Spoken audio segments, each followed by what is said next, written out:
Aastal 2023 on YouTube'i otsingualgoritmi 2 kõige tähtsamat osa, CTR ja AVD. Ütelge seda eesti keeles või ma tulistan.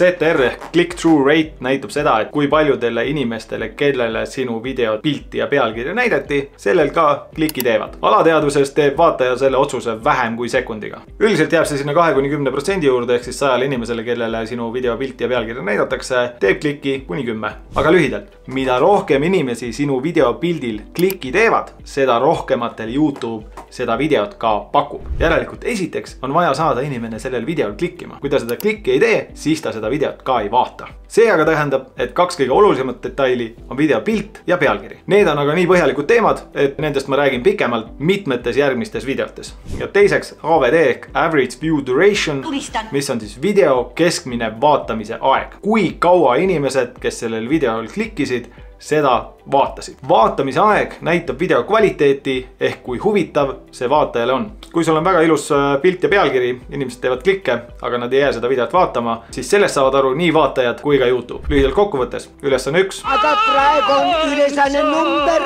1. Saada inimene klikkima, ülesanne 2. Hoida tema tähelepanu alates video esimesest sekundist. See tähendab, et jäta videost ära kõik, mis sisule juurde ei anna.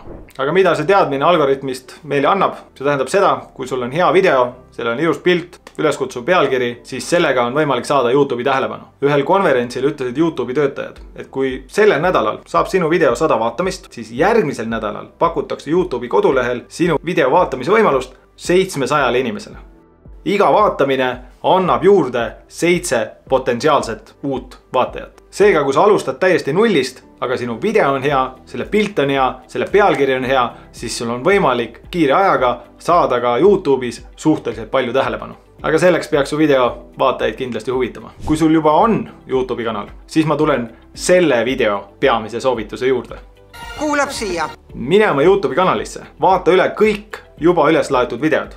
Vaata eriti neid, mis on ka tänasel päeval aktuaalsed. Kas sa suudaksid nendele videotele panna paremad pildid ja panna paremad pealkirjad? Mitte ühelgi Eesti ettevõttel või organisatsioonil ei ole kõikidel videotel parim pilt ja pealkiri.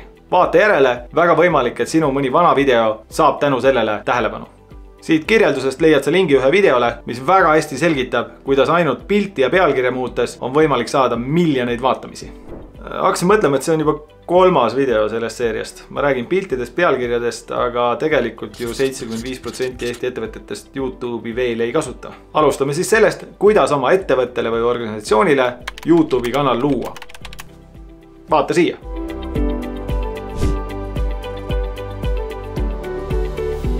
Siia.